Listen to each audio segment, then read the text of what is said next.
Welcome to the third installment of the IRC's World of Art series, International Arts in the U.S. Mainstream. My name is Dan Fitzpatrick. I'm the Membership and Engagement Coordinator here at the International Relations Council. And whether you're joining us over Zoom or watching the recording online, we're really so happy that you've taken the time to join us and engage with this topic. Tonight's panel is all about the ways in which different forms of international arts have increasingly entered the American cultural zeitgeist, both historically and in present times. Taking a particular look at Latin music, K-pop, and anime, not just as massively popular forms of art in America, but as envoys of global culture. To help us guide us through these themes, we have three experts joining us. Dr. Javier Leon from the University of Indiana Bloomington, Dr. Lena Ho from the Community College of Pennsylvania, and Jenna Gibson, a PhD candidate at the University of Chicago. We are also joined by Joshua Miner from the University of Kansas, who will be moderating tonight's program. We'll start things off with opening remarks from each panelist before getting into our moderated Q&A. Throughout the program and during the Q&A portion of the program, we encourage you to use the Q&A feature, which will be at the bottom of your screen, to ask any questions that you might have for our panel. So without further ado, it's my privilege to introduce our panel and our moderator. Speaking first, we'll have Jenna Gibson, who is a PhD student in the Department of Political Science at the University of Chicago in the subfield of international relations. Her research interests include foreign policy rhetoric, public and cultural diplomacy, South Korean politics and social issues, and US-Korea relations. Jenna was a regular contributor to the Korea column for The Diplomat for 3 years, and has also written about Korean politics and social issues for media outlets like Foreign Policy, NPR, and think tanks like the Carnegie Endowment for International Peace. Jenna, thank you so much for joining us today. Next up, we have Dr. Javier Leon, who is an affiliated faculty in musicology, an academic specialist, and director of the Latin American Music Center at the Indiana University Jacobs School of Music. He earned his PhD in ethnomusicology from the University of Texas at Austin. He was most recently assistant professor of folklore and ethnomusicology at IU. He's also been a faculty member of the Newcomb Department of Music and the Stone Center for Latin American Studies at Tulane University. Javier, thank you so much for joining us. Rounding us out, we have Dr. Lena Ho, who is a scholar of contemporary urban literature and media, and is as assistant professor at the Community College of Philadelphia. Anne holds a certificate from the Center for Teaching and Learning and has taught classes at the University of Pennsylvania in new media and television, comics, and Japanese anime. She taught a 4-week pre-freshman program for entering first-gen students, and has also taught a class on storytelling to incarcerated students as part of a collaboration between Arcadia University and the Philadelphia Department of Prisons. And we're so happy you joined us tonight. As well, our moderator for tonight, Joshua Miner, specializes in the aesthetics of animation with an emphasis in narrative, music, and sound design. Across this work, he uses speculative storytelling as a mode for exploring the entanglement of technology in our environment. His critical work has spanned digital media studies, ecological aesthetics in film and games, and the settler structures of digital media technologies appearing in Animation, Games, and Culture, Screen Bodies, the International Journal of Culture Studies, and other journals and collections. Again, I just want to reiterate, we're so happy and so grateful to have all of you to help us talk through this topic. So I'll let you all take it away. All right. Hi, everybody. Good evening. Thanks for having us here, and I'm excited to have this great conversation on, different types of music, comics, different things. I think it'll be really fascinating to cover all these different types of popular culture that are gaining a lot of interest in the United States. So as an introduction said, my name is Jenna Gibson. I'm a PhD candidate in the political science department at the University of Chicago. And I study diplomacy. So in my day job, I talk more about state to state and traditional diplomacy. But I'm also very interested in public and cultural diplomacy and how pop culture can be a form of soft power, can be a form of influence for countries, who are trying to gain a foothold on the international stage. So with that in mind, I come at it from kind of that background as a fan of Korean popular culture for more than a decade now. I'm really excited to talk about all kinds of, politics and the way that these things have gained interest in the United States. The way that I thought I would approach the introduction, though, is I chose three myths about K-pop and K-dramas that I hear a lot in the conversation about the Korean popular culture as it becomes more popular in the United States. And so I think I start with these three myths and why they're not quite right. And then I'm very interested to hear what the other panelists have to say, and of course, take your questions after that. So the first myth that I hear a lot is that K-pop or K-dramas are a new thing, that they're a new phenomenon. And they may be new to a lot of people, which is obviously amazing. But K-pop, at least the way that we envision it or the way that we see now, goes back to the early 90s. People usually say 1992. So it's been around for quite some time, and it's been gaining popularity outside of Korea since almost that time. Similar thing for Korean soap operas, Korean dramas. They started really gaining popularity outside of Korea in the early 90s. So this is a phenomenon that the United States is just a little bit late to the party. We definitely are on board now, but it is only within the last, I would say, decade or so that the United States has really gotten on board with Korean popular music and television shows. That being said, the interest has just skyrocketed in that decade here in the United States. And this is partially attributed to just the accessibility of these things on the internet.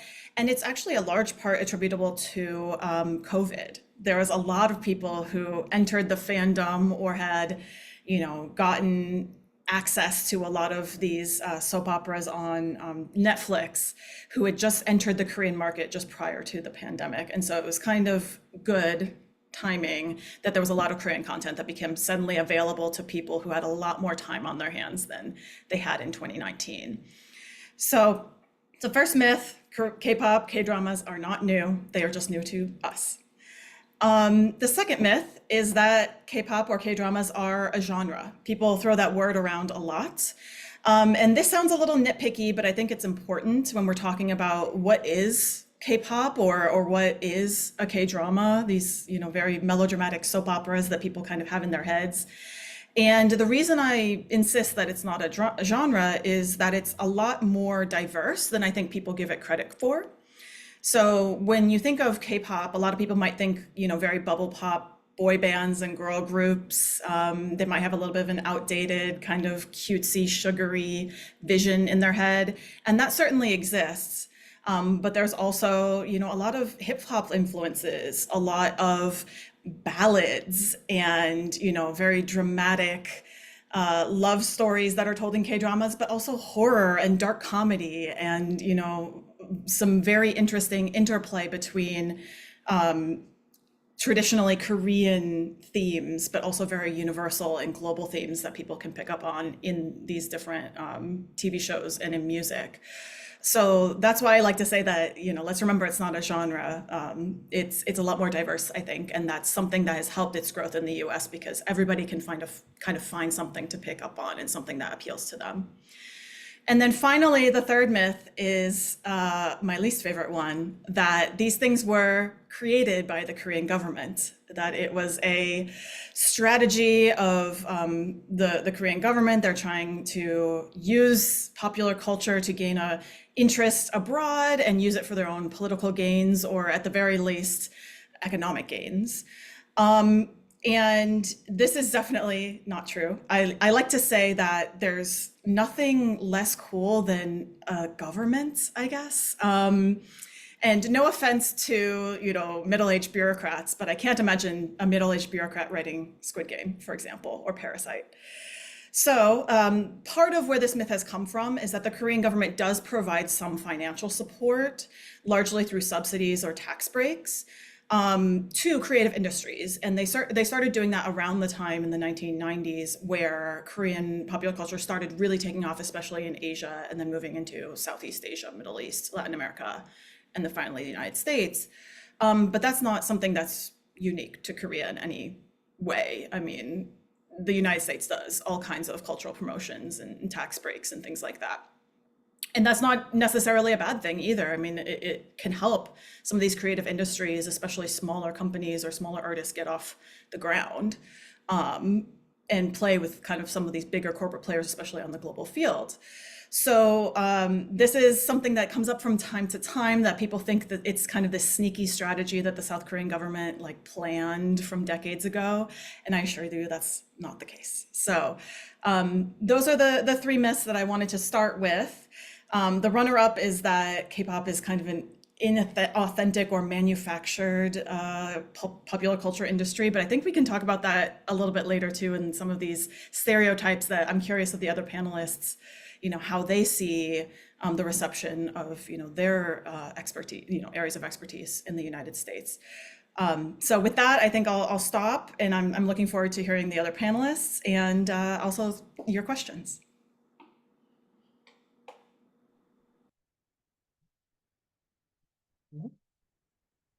Great. Well, thank you, Jenna. I'm actually really glad that I get to go second, because a lot of the things that I've been thinking about in preparing for this event, I've been kind of pulling up on very similar themes. So I think that there's going to be some overlapping themes also with Anne's work, I imagine. And so I agree that there are a number of myths that exist equally about Latin American music, particularly because Latin American music has been historically kind of connected to this idea that there's one single category kind of called Latin, right? Which, from some perspectives, it makes sense, right? I mean, when you're talking about multiple populations who are living in the United States who speak another language, it is easy to put all of those people, because a lot of them have at least one common language, to kind of put them all in one bucket, and then kind of Latin becomes kind of a stand-in for that. So it's a convenient handle. And I don't necessarily want to just critique the fact that a label like that exists, because it's a label that in some cases has actually been historically useful for communities in the United States, right? So the idea of the concept of Latino, these days Latinx or Latinx, is a relatively new concept. It only started kind of being wielded politically in probably the 1980s or so. You can probably trace it back to the late 1970s. Prior to that, it was more likely that communities would think of themselves as Mexican or Cuban or Brazilian or whatnot. And yeah, you have some common history and some regional similarities in common, but didn't necessarily think of themselves in the aggregate as a large community. And that's a concept that has kind of changed over time. And in the process of that concept changing, and there being the kind of development of an identity that is kind of based on this kind of collective regional heritage, let's say, an interesting thing has happened in reference to music, and that is that there's been an ability by these communities to kind of reshape a category that existed actually much prior to the use of the category politically, right? If you look at the term, like for a concept like Latin jazz, for example, it's a term that actually develops in the 1930s, and it gets developed in the 1930s largely by the mainstream US music industry as a way of categorizing things that came from Cuba, but also from other parts of the Caribbean, occasionally from other parts of Latin America, that they kind of consider vaguely exotic in a similar way, therefore Latin. And so it's taken until maybe the 80s or 90s for kind of communities with a larger voice and more spending power and more ability to kind of affect how culture industries developed in the United States to kind of begin to kind of contest some of those categories, or in some cases not necessarily contest or get rid of them, but kind of expand them in different ways. And so, yeah, there are similar, I think, myths that exist about Latin America, right? The main one being Latin America is not one single country; it's 33. mostly Spanish speaking, but not exclusively. There's a very large country that speaks Portuguese mainly. There's also, in many of these countries, you will find large populations that speak French, English, and Dutch, not to mention hundreds and hundreds of indigenous languages. And they also have important Korean, Chinese, and Japanese immigrant populations, also Eastern European, Italian, Irish. And so all of that is important because I think one of the things that sometimes get lost when people talk about the rising popularity of Latin music in the United States is the fact that that music and those populations have had a very long history to the United States. Going back at least a couple of centuries, you could argue even further than that, right? There are large parts of the United States that prior to being parts of the United States were shortly, at least for a brief period, were part of Mexico. Prior to that, there were Spanish colonies. And so there's a very deep kind of cultural history in the US Southwest, in Florida, and even in other places like in the East Coast that has had kind of a constant kind of ongoing relationship with the Caribbean. And all of these things have kind of impacted Latin music. And so an interesting thing happens, and I'm kind of paraphrasing and borrowing a concept here from a couple of colleagues. What they kind of refer to, although they use it in a slightly different way that I'm going to, this idea of the Columbus effect. So the idea that the US mainstream popular culture, kind of like Christopher Columbus, every decade and a half or so, goes through this moment where they discover Latin music. And there's kind of like all the rage, and oh, this is a new thing, and where is this coming from? And oftentimes in the process, kind of erasing all the previous times that this has happened. And just to give you a quick history, right now we're going through a moment like that. We are, people are talking about different styles of corridos, kind of like all these hybrids with banda music. People are talking a lot about Latin trap. And all of these things are new and they're interesting. But if you go back to the 2000s, there was reggaeton, which is still around in kind of more music forms. There was the kind of Latin pop music crossover. There was the rock and Espanol crossover. If you go a decade before that, there was the rise of regional banda music that a lot of Americans didn't know was there, even though it's a music that's been around since the early part of the 19th century in those regions. You go back before that, you had salsa. You go back before that, you had mambo. You go back before that, you had boleros. Before that, you had tango from Argentina, mediated through Europe before it got to the United States. Then you go into the 19th century and you have like Caribbean and Mexican influences on US jazz. And before that, the habanera, which kind of influences all sorts of dance trends throughout Latin America and the United States. And so you can kind of keep going back and back. And I think one of the things that happens is not only that there's an erasure of that history, but that, I mean, the important part to kind of remember is that a lot of the things that we're seeing as new, although they are new and admittedly they're intensifying today because of technology, because of, in many ways, technology does make the world kind of seem closer and make more things available and sometimes removing some kind of barriers for access.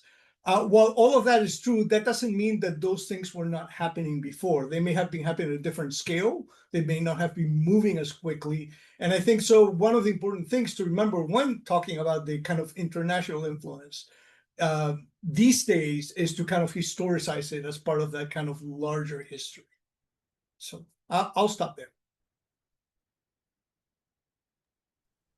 Hi, good evening, everyone. So such an honor to be joining this excellent conversation, Jenna, Javier.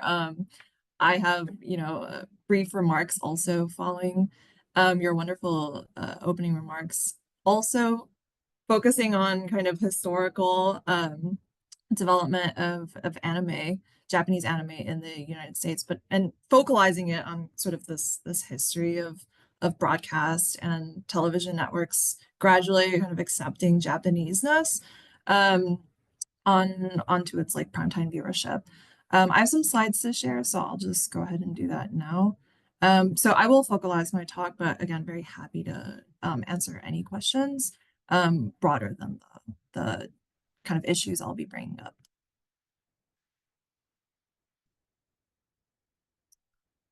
All right. Is everyone able to kind of see my slides here? See if I can.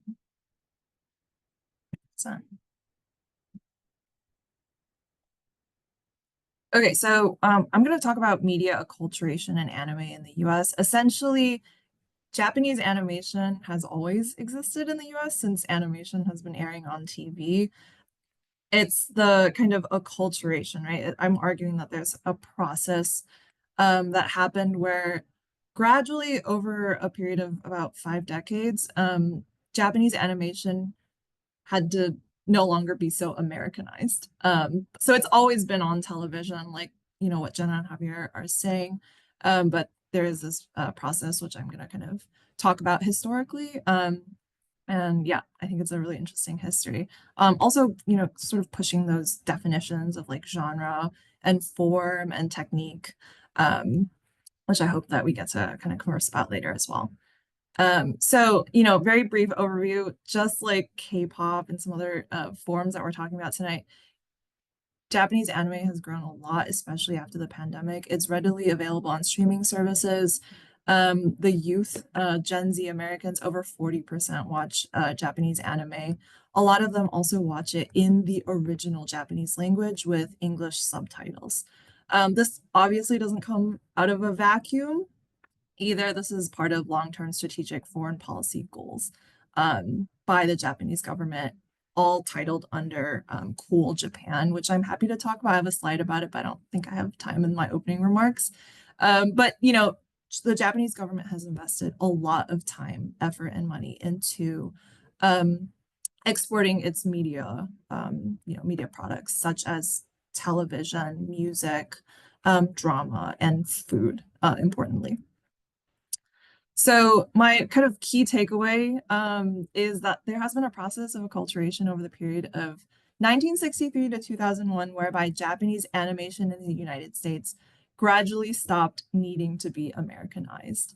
In the sense that we've kind of consistently had Japanese animation in the US, whether or not people knew it or not. So there are American cartoons that are completely animated in Japanese studios that you may not know about in the 60s and 70s, but they were completely stripped of their kind of Japanese provenance.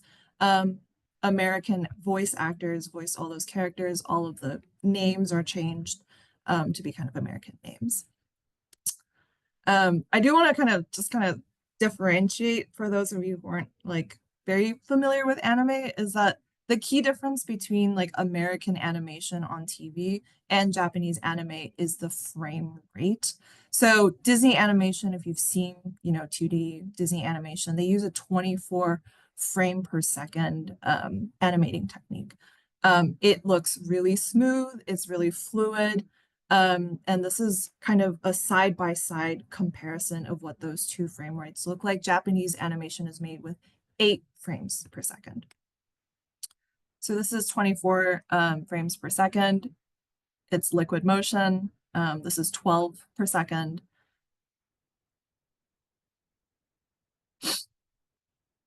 And this is Japanese anime. So this is 8 drawings per second. It is, as you can see, a little bit less smooth. And the reason that they made it like that was because during post-World War II, you know, 24 frames per second is not labor effective. They had to kind of come up with a version of like animated media that didn't require so much money to produce, required fewer animating labors, and you know, to be able to kind of churn out episodes weekly without having to create these kind of Disney level, you know, beautiful techniques. So Osamu Tezuka is the father of anime. He invented this low cost, low frame rate, exportable television format. And it is the format that you see today, 30 minutes televised and still this frame rate mostly. And he created the show Astro Boy, which aired almost immediately in the United States after being released in Japan. So after it was released in Japan in 1963, it was exported, redubbed in English in the US. And it found a lot of popularity in the US. The names were changed, the voice actors were changed, and some characters were also changed as well. and it aired for over a year in the US. But just because it had this kind of at the moment popularity, it actually didn't invite a lot of new Japanese animated TV to suddenly be broadcast across the networks. And the reason being that Japanese anime, like Osamu Tezuka's Astro Boy, it wasn't color for once, and a lot of television shows in the US were moving towards colored TV sets. And also the fact that Astro Boy had to be so tediously rewritten and retranslated for US audience has made the kind of series not make sense anymore. And it was canceled. Like the full run of Astro Boy did not air in the United States. So we have Astro Boy's success in the 60s, and then from the 60s to 70s, you don't really have Japanese anime airing on network TV, so like NBC, ABC, CBS. However, there is Japanese anime in the Saturday morning, cartoon slots. So the King Kong show, the Smokey the Bear show, these are incredibly American characters and narratives. These are completely animated in Japan, and US networks, outsource the animating labor to Japanese studios, but we're able to release them to American audiences, completely, obscuring the fact that they're made in Japan. Slowly, the shift kind of starts in the 80s, where Japanese toy companies start collaborating with Marvel comics writers to make narratives for their Japanese, toys. Two of which later become the Transformers, right? So that is a US-Japan joint effort in an animated series in the US. But really, what helps anime take off in the US is the 90s Saturday morning cartoon slot. So this is primetime TV, but viewership is waning. There's an opportunity to, introduce new shows to the young people. And so they have this show called Mighty Morphin Power Rangers, which you might be familiar with. It's released in 1993, and it is a composite TV show. It combines Japanese footage of monster fight scenes and US footage of all of the Power Rangers when they have their helmets off. So you have this uniquely Japanese genre of show where they have team fighters fight monsters being introduced to a completely kind of young audience in the US. And this really opens the way for extremely Japanese, culturally Japanese genres to be aired in Saturday morning cartoons. So in 1998, they have Pokemon, and in 2001, they have Yu-Gi-Oh! And Yu-Gi-Oh! Being kind of the most Japanese in appearance, in character, in culture, in translation and whatnot. And that really paves the way for this kind of new era of broad Japanese anime appeal for American audiences. So yeah, the kind of not thought I'll end on is that with this new generation of 90s Saturday morning cartoon watchers, growing up on Japanese anime, the form no longer seems so foreign or lower quality compared to US studio animation, and it gradually kind of stopped needing to be Americanized, leading up to the moment now. And I'll stop there, but I'm happy to start kind of discussing with my other panelists about our shared, cultural media. Thank you so much, Anne, and thank you all for your remarks. As Dan mentioned, my name's Joshua Miner. I'm a professor at the University of Kansas in the Film and Media Department, and I primarily study animation in video games, but primarily in global indigenous video games. So all of your remarks, I was sort of over here furiously scribbling notes down, sort of adjusting some questions that we had prepared beforehand, and just thinking about the ways that cultural difference gets sort of collapsed into these categories as it enters US markets. And so I think we're going to have a lot to talk about.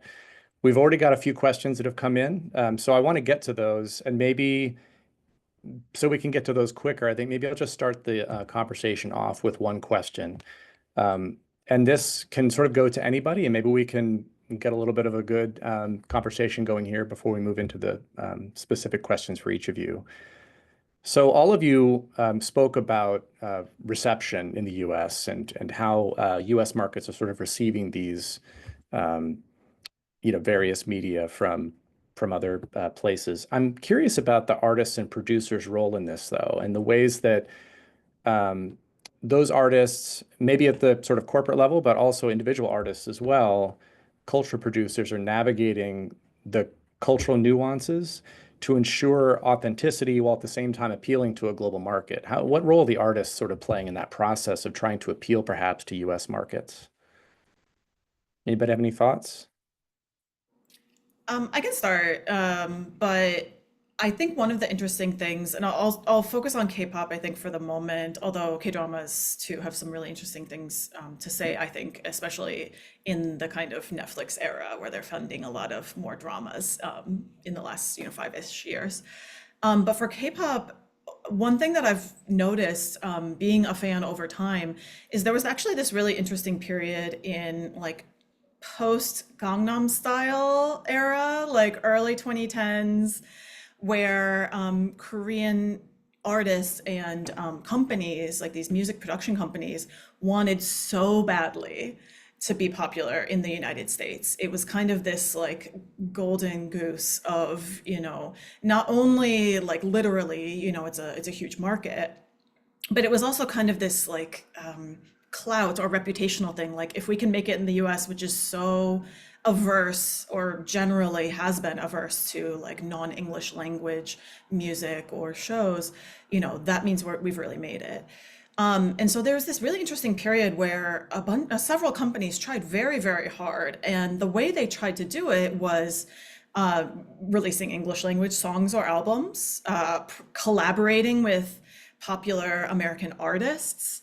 And there were some hits here and there, but again, let's remember what really popped off. It was Gangnam Style, which is not only entirely in Korean, besides the fun little like call out moments, but it's a satire song about Korean culture. Like it's a very Korean song, and if you watch the music videos, like very interesting like imagery that you would recognize if you've spent time in Korea.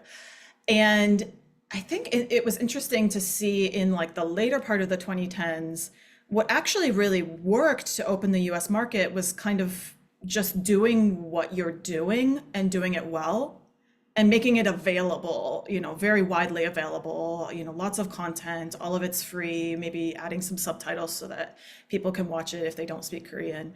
And, not to say that that wasn't, that there isn't really good marketing teams, working and strategizing on this, but in a way it was almost like the less they pushed it, the more, especially younger people became intrigued and were willing to give it a try, and then got sucked into kind of the communities and fandoms that built up around that. So that's my first thought on that.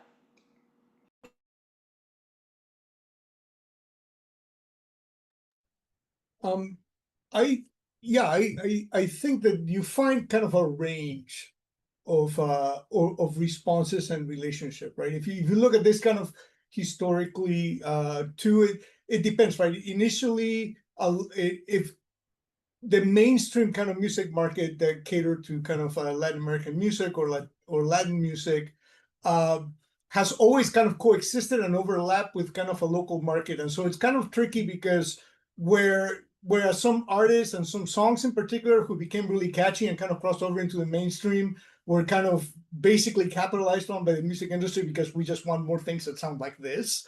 Oftentimes the performers who were doing that music were also kind of performing for local in-house communities, and so you see with many artists, they in some cases they are playing the same music in both audiences, and it's just and I think part of the waxing and waning of popularity of Latin music has to do with that, with moments in which what people are doing locally with their communities is resonating outside of those communities, and which moments it is not. Uh, but I think that there are also obviously other kind of issues, but that tend to sometimes I think get a little bit oversimplified. So for example, yeah, there are issues of artists having to respond to expectations of demands of this new public, and in the process kind of curbing or changing or moderating how they do things so that it can be more accessible to those audiences.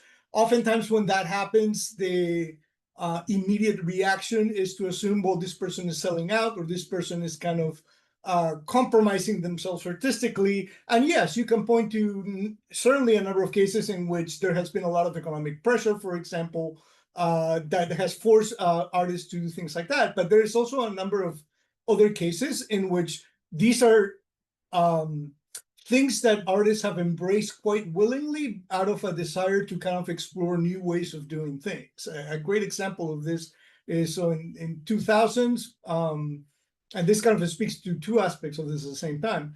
In 2000s, there's this moment that people oftentimes refer to as the kind of Latin American pop music explosion.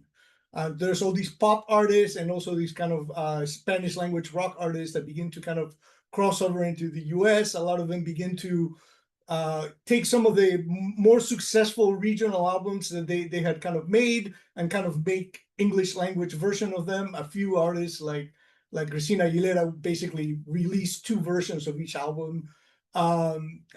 Other artists who had been singing mainly in English and being in the mainstream in the US, like Jennifer Lopez, for example, kind of began to do stuff in Spanish. And so there was kind of crossing over happening in both directions.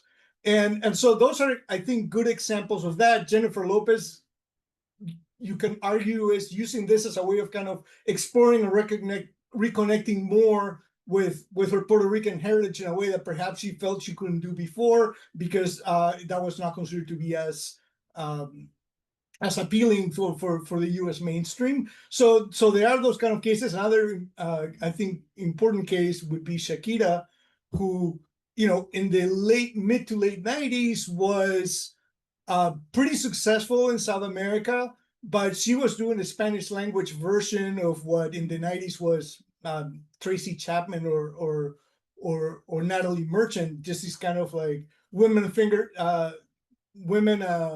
singer-songwriters, kind of very reflective, introspective. The music did not sound particularly Latin by US standards. And then she, learns English, repackages herself, ideas about her being sexy and this being dance music, and all of those things kind of come to the surface. But by most accounts, including hers, these were all welcome changes, that she felt she was having to move from one particular niche in kind of Spanish language rock that she was trying to push in South America to being able to do all these other things once these kind of international markets opened up. And so those things can happen. And I mean, and the other thing to kind of point related to that is part of the reason why those things are able to happen also has to do with who's working behind the scenes. So this explosion of pop and rock music in the 2000s in grand part happens because of Gloria and Emilio Estefan, who are repositioning Miami as a hub of the music industry in the United States, but one that is specifically mediating and acting as a portal and a go-between between the kind of US-based market and the Latin American-based market. And so a lot of those artists are able to cross over that way because they're not only trying to identify artists in Latin America that would sell in the United States, they were actually doing exactly the opposite, the reverse. There are a number of artists, for example, Rick Trevino, who's a Texas-based country music singer, beginning to learn to do all of his songs in Spanish, so he would have kind of a market in Latin America, because country music is perceived in many parts of Latin America as kind of exotic and different, and that's what those audiences wanted to hear.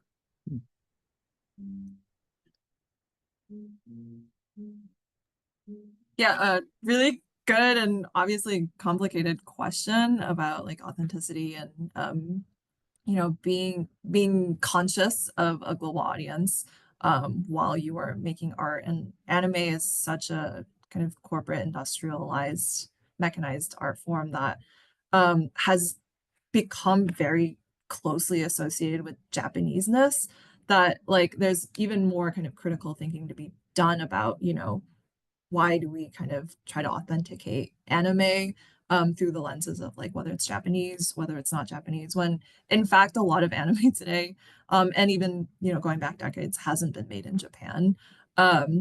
And that like although Japanese keyframe artists draw most of the frames, they actually outsource most of the artwork to China, South Korea, Taiwan, Southeast Asia, for even lower labor production costs. But there is a sense that when people talk sort of colloquially about what is and isn't anime, that they will kind of point to stuff that seems Japanese and say this is anime, and then they'll talk about like the last Avatar, the last Airbender, and they'll say this is not anime because it's made in the US, and then this, and so there are these notions circulating about anime and Japaneseness, but also these kind of contradictions as well.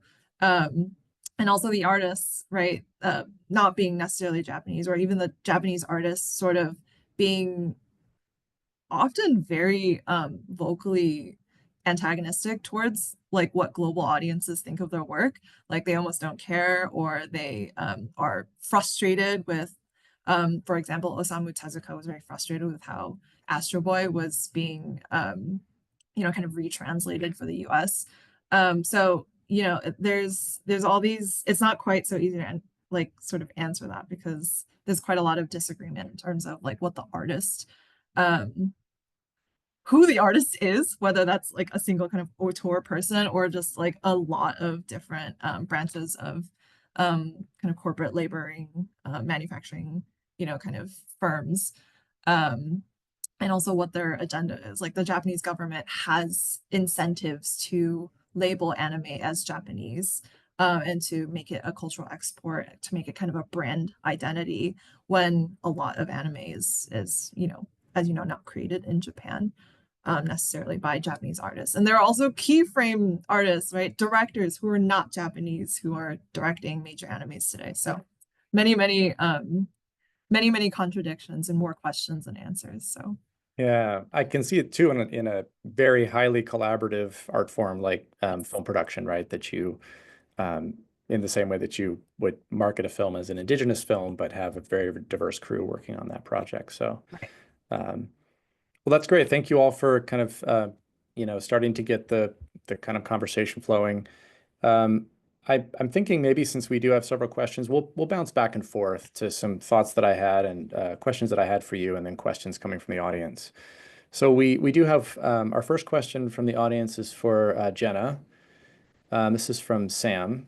Thank you for sharing these myths about Korean pop culture as it spreads to the US. I know there are some US production companies getting involved in the spread. You mentioned Netflix, for example. If this is such a diverse array of content, art forms, etc., should we call it K anything? I think this is actually perfectly picking up on what Anne was just saying, which is like defining, things by where they come from, very strictly, or who's making it very strictly, or, putting things in more of like a genre box, as we talked about earlier, being not so helpful. And this is, again, as Anne said, it's something with, I think, more questions than answers. And people will have their kind of different interpretations of like what exactly is K-pop or K-drama, like what is that K doing, right? In some ways, it's just a helpful, kind of label, like a marker.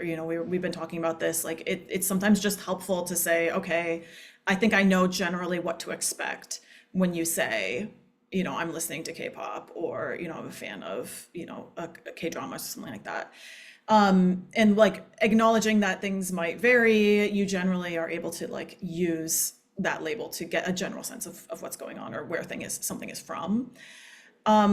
But at the same time, it kind of obscures not only the diversity of musical genres or television genres, those kinds of things, but also, again, as we were just talking about, the diversity of voices that are creating these things, the artists behind it. So not only do you have an increasing number of like Korean bands with non-Korean members, it's very, very common. And there are a couple of bands, somewhat controversially, that have 0 Korean members and still call themselves K-pop and, perform in Korean in Korea.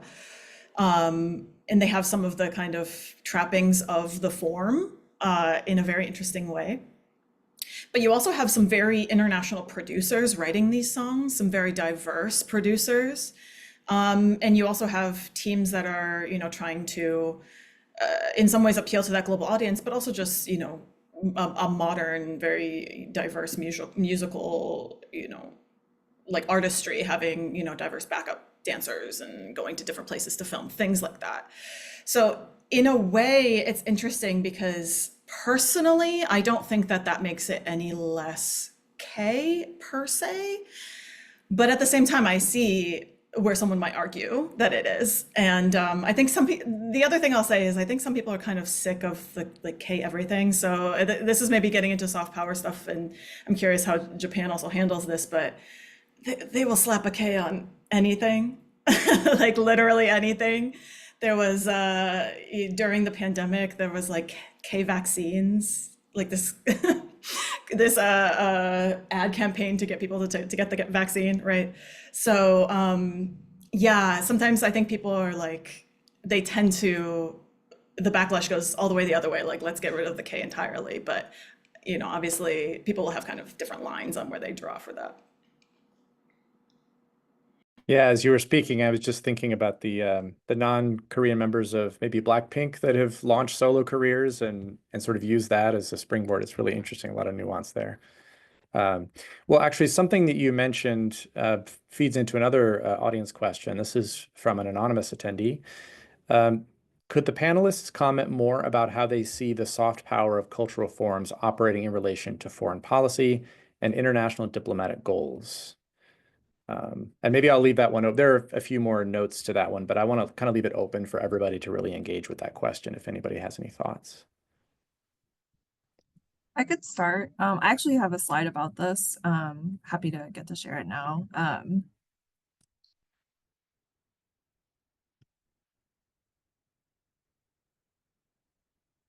Yeah, so I actually, in preparation for this event, I did go and look at the Cool Japan documents on the Japanese government website. And this is the documents they have from 2024. So Cool Japan is a real governmental foreign policy initiative. It has a little icon. It is called Cool Japan. And these are some of the goals they have in terms of cultural exports, right? Especially to other countries. What they want out of the cultural exports of anime, music, whatever, is inbound tourism, export of agricultural, forestry, and fishery products and food, and dissemination of regional attractiveness. So they are very much trying to boost tourism in Japan. So they are trying to kind of lure people in with their cultural offerings, but also be able to kind of sell more amounts of their produce and agriculture. Expansion, diversification, and deepening of Japan fans in post-COVID-19 era. The language is actually sort of amazing, just sort of qualitatively to think about like what deepening of Japan fans are. And we have seen that since the pandemic, these huge spikes in Japanese tourism, in local, like knowledge of local and regional language and cultures in Japan by non-Japanese people because of this kind of gateway of anime or J-pop or whatever, like Japanese restaurants. And also the last point being kind of the most I don't know, like Cold War or soft power point, which is disseminating information overseas. Like, what could that mean? But yeah, these are the kind of main goals of, the Japanese government in promoting their cultural exports so much, is that they do want to have these consequences. Like they do want these things to happen as a result of it, and it has worked. I will say though that there is a lot of domestic, so I mean like Japanese people are very much critical of Cool Japan because of how much tourism it's attracted, but also the fact that despite anime's huge branding and like prowess over like streaming markets globally, that animation studios do not pay their workers a lot still.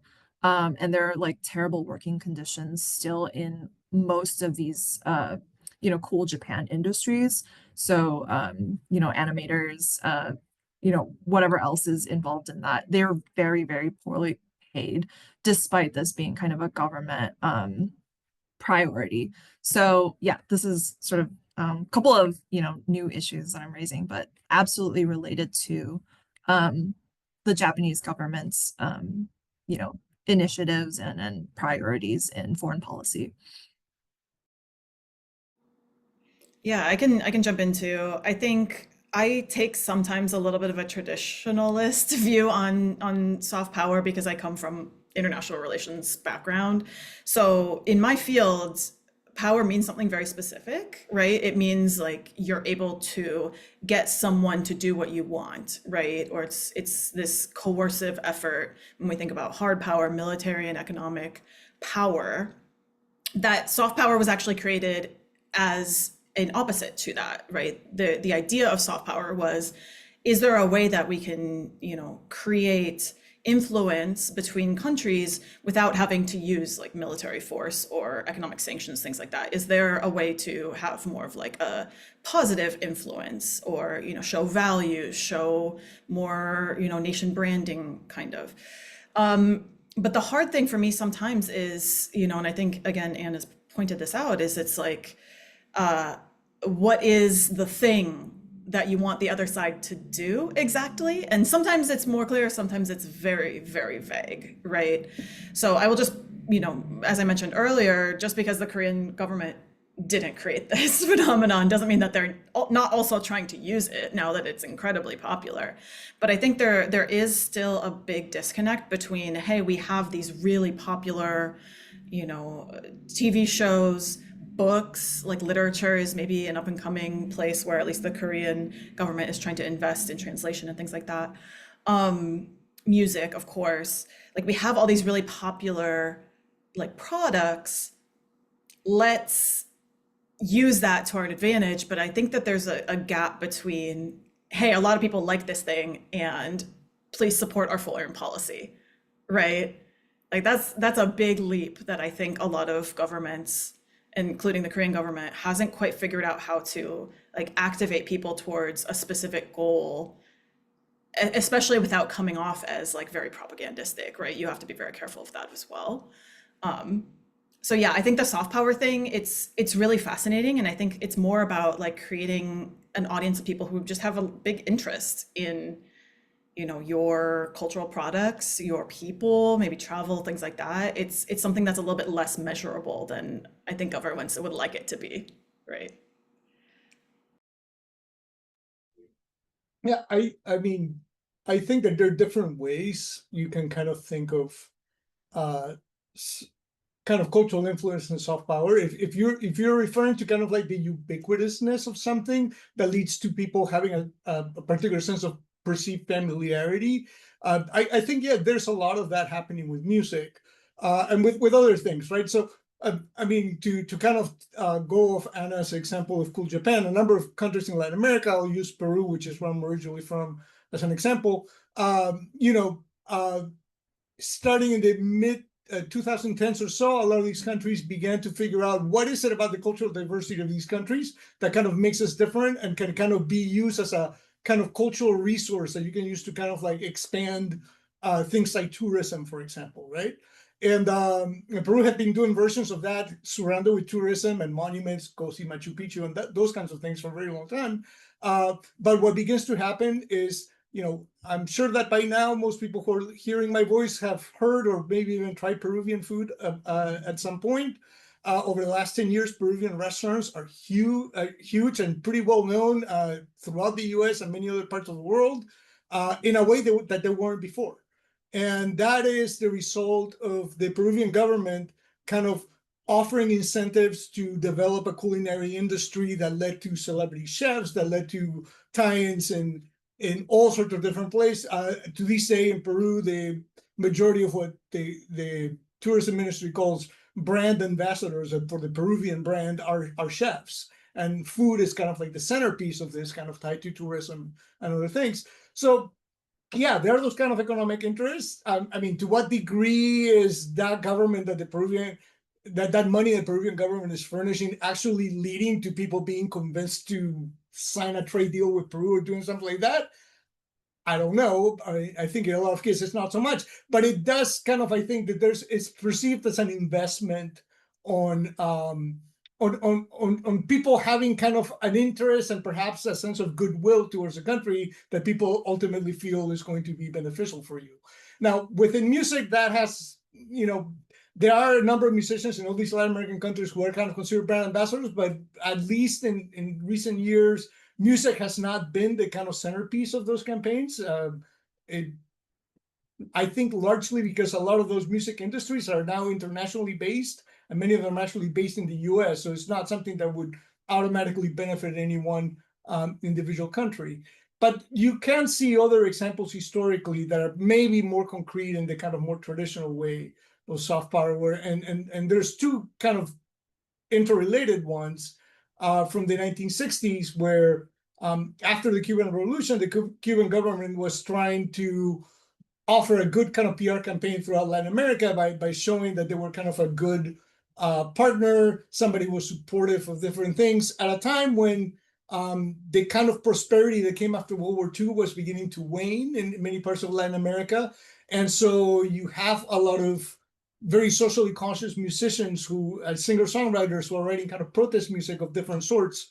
And the Cuban government is kind of encouraging this, right? They actually run annual festivals where they invite kind of singer-songwriters from all of Latin America, even some from the US who kind of would go down there to kind of share and kind of create this network and community.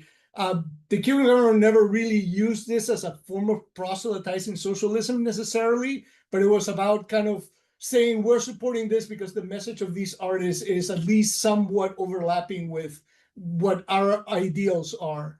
And so even though it didn't have something concrete, it did kind of merit kind of like a concrete response, which is the US also during that time period having this being in the middle of the Cold War, had its own version of this happening, right? Where the US, through films mostly, but also through artists going all the way back to the 1930s and Roosevelt's good neighbor policy, were showcasing people like Carmen Miranda from Brazil as kind of like the epitome of what cool, unusual, interesting, funny, exotic Latin America was about. And she would record albums, she would appear in films, and it was all about kind of fostering goodwill for Latin America that people felt at the time would lead to also infrastructure investment, tourism, and different ways in which the US could kind of strengthen diplomatic ties with other parts of Latin America after a 19th century where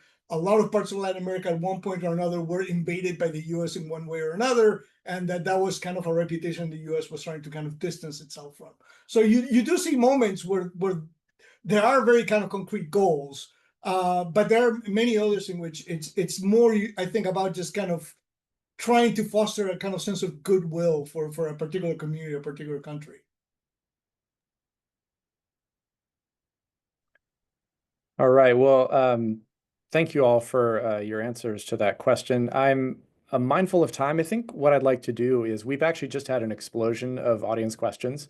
So audience members, I assure you, I will actually share your questions with the panelists after the fact. We won't be able to get to them all.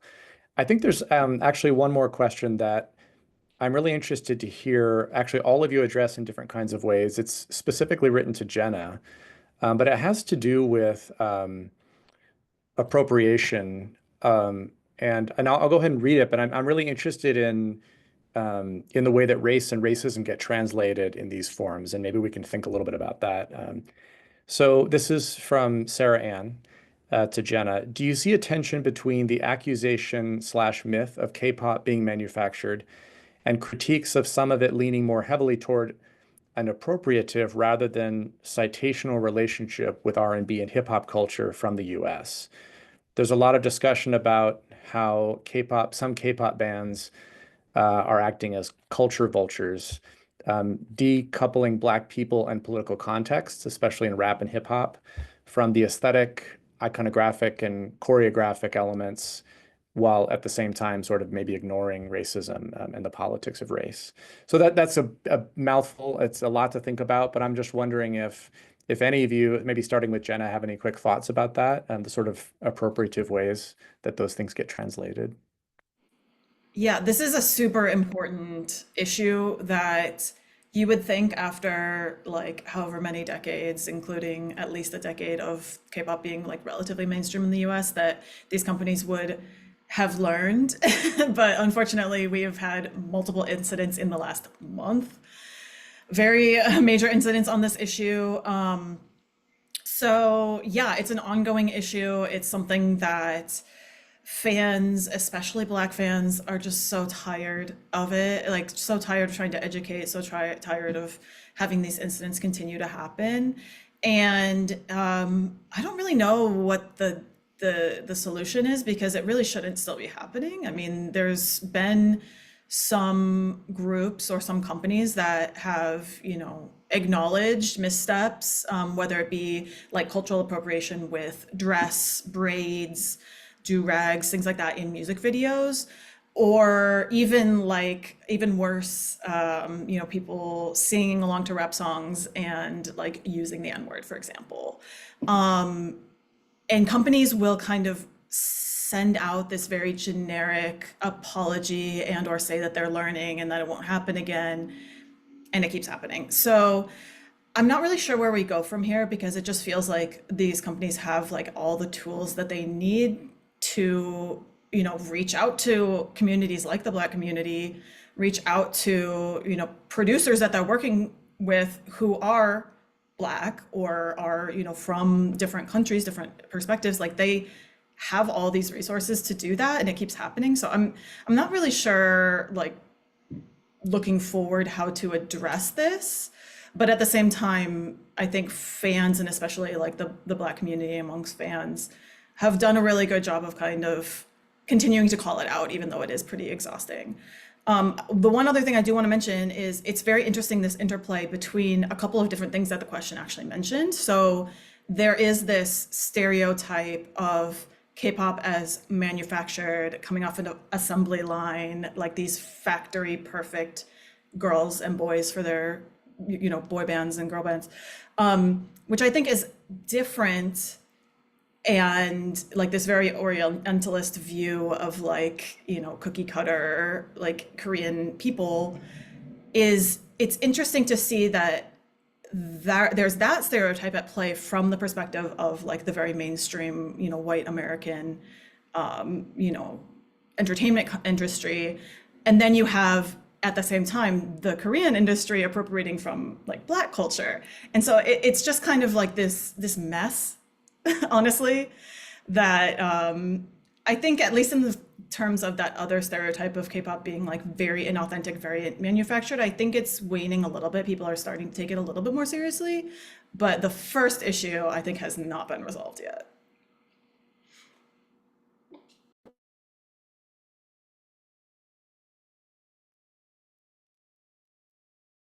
Any other thoughts, Anne, Javier? I mean, very quickly, I think that in the case of Latin American music, or Latin music, that conversation is extremely complicated, because it gets filtered through a number of other layers, right? So most countries in Latin America have multi-ethnic populations. There is a Black community, there's an indigenous community, and in many cases, the artists who make it to the mainstream, even though they are drawing on musical and cultural markers associated with those communities, and some of them have very close ties to those communities, in a lot of cases, those artists are not from those communities. And but when they get kind of launched internationally, they kind of become stand-ins or representatives for those communities. And while outside of their respective country, that may be seen as okay because somebody who's Latina or Latino is coded as an other, within their own countries, that oftentimes leads to kind of more difficult conversations about cultural appropriation and who has the right to kind of promote this, and why is it that this upper middle class artist who in their home country would be considered white is now all of a sudden becoming an ambassador for kind of indigenous musical culture for my country. And oftentimes those debates don't kind of translate very easily in the U.S. mainstream, where other debates about appropriation kind of exist in different ways. I don't know if there's necessarily an answer or if it's as simple as imposing different kind of rules. But one thing that I do think is helpful and useful is that in many cases, what you're beginning to see now, hip hop is a really good example, is that a lot of grassroots community in many parts of Latin America identify with a lot of hip hop movements in the US that are not mainstream, but they're also grassroots. And so that leads to conversations that oftentimes are not mediated by people at the center, people at the mainstream. So you have indigenous activists in Central America who are using indigenous rap as a form of teaching young people indigenous languages, who are drawing this inspiration from African American activists who are using those forms in different ways, or Native American activists who are also using hip hop in different ways. And so some things about technology today and about the changes that we see in kind of global culture today are also facilitating those kind of conversations that allow to some degree kind of short circuit or at least kind of reframe some of these ideas of appropriation in different ways.